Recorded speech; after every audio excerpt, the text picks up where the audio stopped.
O Conexão DOP já está no ar, seja muito bem-vindo. E hoje não poderia ser diferente, a primavera chegou e mudou muito o clima em algumas regiões. Por isso, quem conversa com a gente é Fábio Marim, ele é professor da Exalc, coordenador e desenvolvedor do Sistema Tempo Campo. E olha, a gente tem muito assunto para conversar com vocês, para esclarecer algumas questões, então vamos lá. Olá, Fábio, obrigada por aceitar o nosso convite. E a gente queria começar falando sobre a primavera, né, que já chegou mudando o clima em algumas regiões. Nós temos vários cenários para analisar, mas sobre a primavera, o que a gente pode esperar? Mais chuva ou menos chuva, né? O que a gente tem aí ao longo da estação? Olá, Letícia.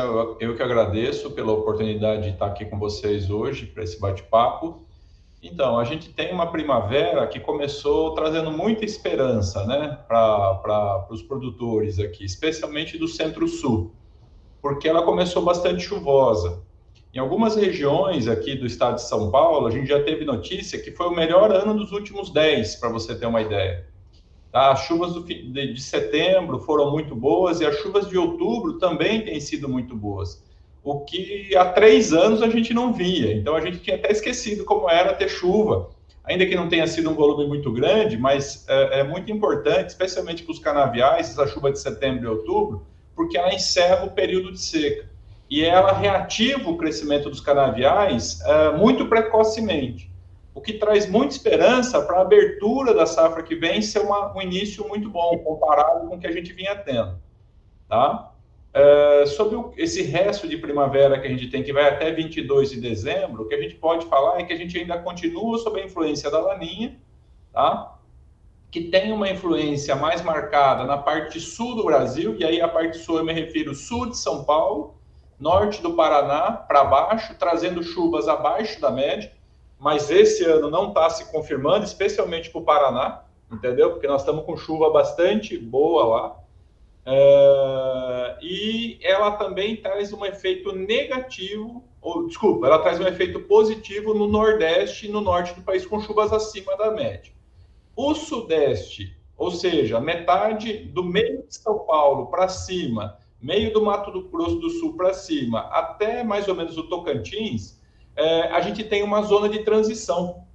Então, a Laninha e o El Ninho nem sempre eles correspondem a mais ou menos chuva. E a gente tem dificuldade de estabelecer esse padrão, ok? Mas, qual seria meu... E aí, mais uma visão, assim, né? Vamos dizer, probabilística. Não tenho aí uma informação a partir de modelos. É que a gente vai ter uma primavera um pouco mais chuvosa do que a média, mantendo essa tendência desses primeiros, talvez, 20 dias de primavera, que foram muito bons, como eu já comentei. Entendeu? Como assim o solo está úmido, como as frentes frias têm entrado com uma certa frequência, a perspectiva, na nossa visão, é que se mantenha esse padrão e que a gente tenha uma primavera boa. Com chuvas um pouco acima da média em todo o Centro-Sul. Essa é a nossa visão nesse momento, Letícia. Então, como você comentou, a gente está sofrendo, né, uma influência do Laninha e vai ter ainda muita chuva. Você acha que isso vai, de alguma forma, impactar no término da safra? Então, essa é uma boa questão, é bem oportuno, porque apesar de a gente ter andado super bem até o mês de setembro para cá houve alguns prejuízos aí no ritmo de colheita, entendeu? E a gente lembra aí, com mais de 5 milímetros, normalmente as frentes de colheita elas já param. E a gente tem tido chuvas aí com uma certa regularidade e com volume razoavelmente bom. Então, sim, há um atraso. Não saberia dizer nesse momento se isso é suficiente para ficar a cana em pé, vamos dizer assim, que seria o caso mais drástico, né, da gente não conseguir colher a safra. Eu não acredito nisso, porque na verdade a colheita avançou muito até agosto, entendeu? Então tem pouca cana no campo. Mas a gente tem observado aí, viajando pelo estado, muitas frentes de colheita paradas esperando a chuva passar. Então deve atrasar um pouco, sim, a gente deve entrar em novembro, mas não creio que a gente deixe cana para o ano que vem, não. Acho que a gente deve ter tempo para concluir essa colheita. E aí, falando assim de outras culturas, isso impacta também, por exemplo, na soja, que produz o biodiesel, no milho, que também produz etanol? Sim, então a gente já teve aí um volume de plantio interessante dessas duas culturas, considerando a época do ano. Se eu não me engano, a Conab, eu estou um pouco em dúvida no valor aqui, mas a Conab já soltou que 5% da safra até semana passada já haviam sido semeadas, o que é uma coisa muito boa, porque é a semeadura no período mais adequado, que é o começo de outubro, né? É um período muito interessante aí, em termos de produtividade para o centro-sul do Brasil. E ela está se desenvolvendo muito bem, essa soja que já foi semeada. Essa chuva contínua acaba atrapalhando um pouco o trabalho de semeadura em si, porque o solo fica muito úmido, o produtor não consegue entrar no campo. Mas quem já semeou está feliz, entendeu? E isso também nos traz uma boa notícia aí, de forma que o estabelecimento, o desenvolvimento inicial dessas lavouras de milho e soja, como você comentou, são muito bons, entendeu? Porque tem água no solo, a chuva está em bom volume, a chuva está regular. Então, até agora, assim, as notícias são boas para cana, para milho e para soja. Entendi.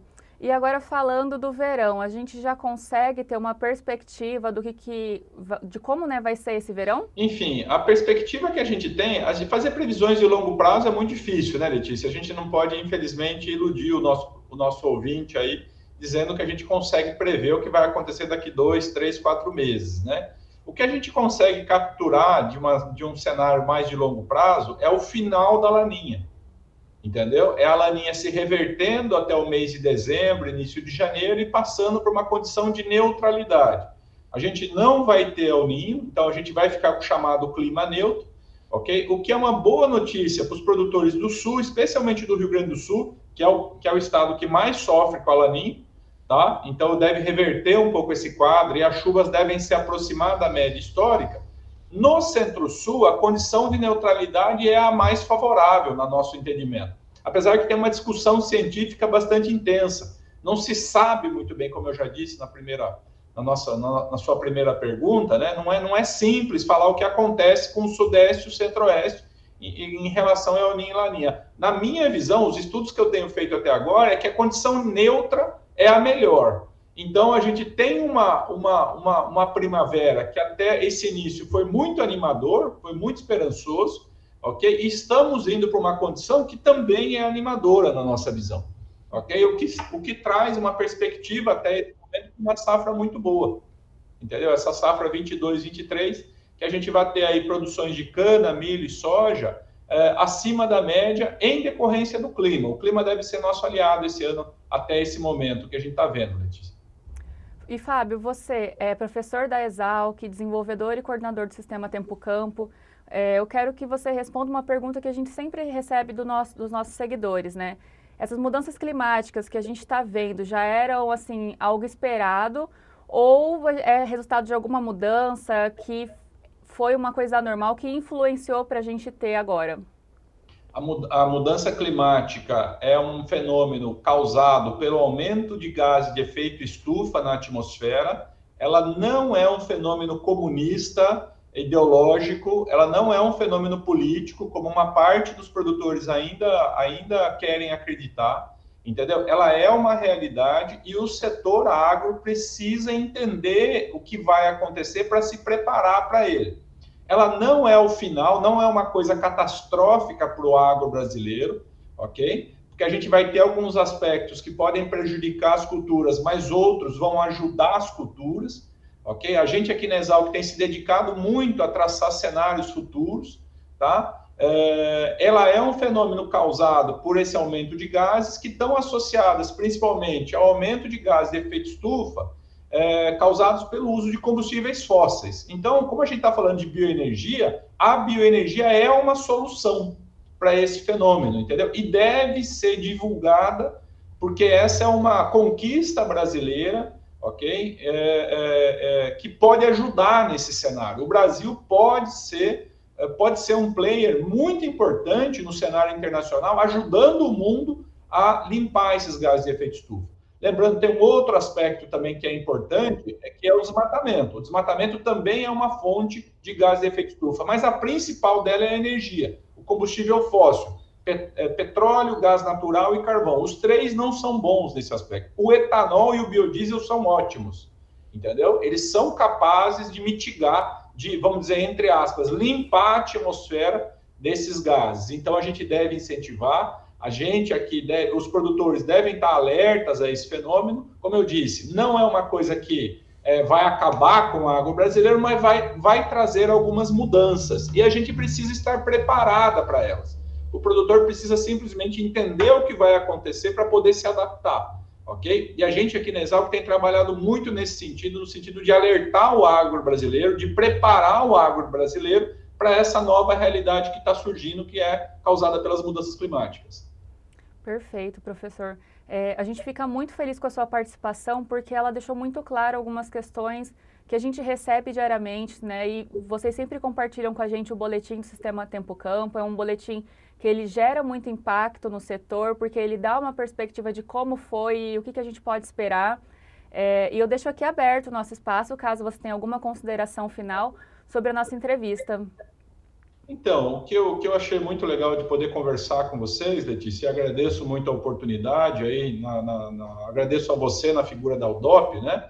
É que o clima, ele é um tema relegado a segundo plano no agro, entendeu? Mas ele, curiosamente, é o fator que mais toma dinheiro do produtor, ok? Veja bem, aquilo que mais rouba dinheiro, aquilo que mais traz prejuízo é aquilo que a gente menos conhece no agro. E a gente tem um esforço muito grande aqui na Exalc, com o Sistema Tempo Campo, com a nossa atuação em sala de aula, com palestras, de tentar levar essa informação, porque o clima precisa estar na tomada de decisão das empresas, ok? Ela não pode ser algo que as empresas fiquem totalmente à mercê como é hoje. Então, assim, a gente vive um atraso muito grande nesse aspecto.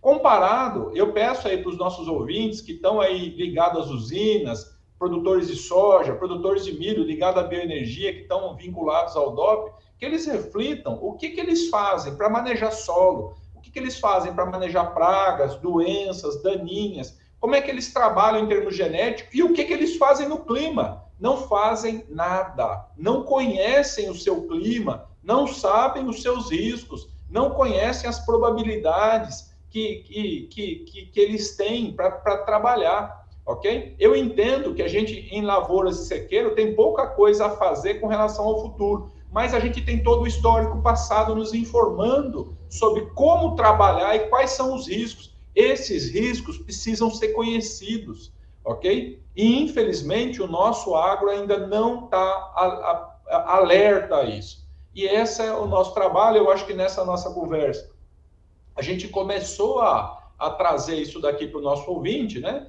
E então acho que é uma oportunidade grande da gente levar essa informação aí para que cada vez mais o agro brasileiro esteja preparado, esteja em alto nível, esteja competitivo em nível mundial, ok? A gente aqui tá pronto para ajudar nessa tarefa árdua, tá bom? Muito obrigada, professor. Foi excelente assim o nosso bate-papo. Espero contar com você em outras oportunidades e deixo aqui aberto também para que você conte com a gente sempre que precisar. Ok, Letícia, eu agradeço muito aí, desejo um excelente dia para todo mundo. E agora um recado para você que está assistindo a gente. Você pode participar do Conexão UDOP acessando o site udop.com.br. Anota aí o endereço e mande a sua sugestão de pauta. Até a próxima e nos vemos no próximo Conexão UDOP. Não esqueça de inscrever-se e ativar o sino. Sua avaliação e comentário são muito importantes para nós. Agora na tela, você pode clicar em outros 2 vídeos que sugerimos para você. Nos vemos lá!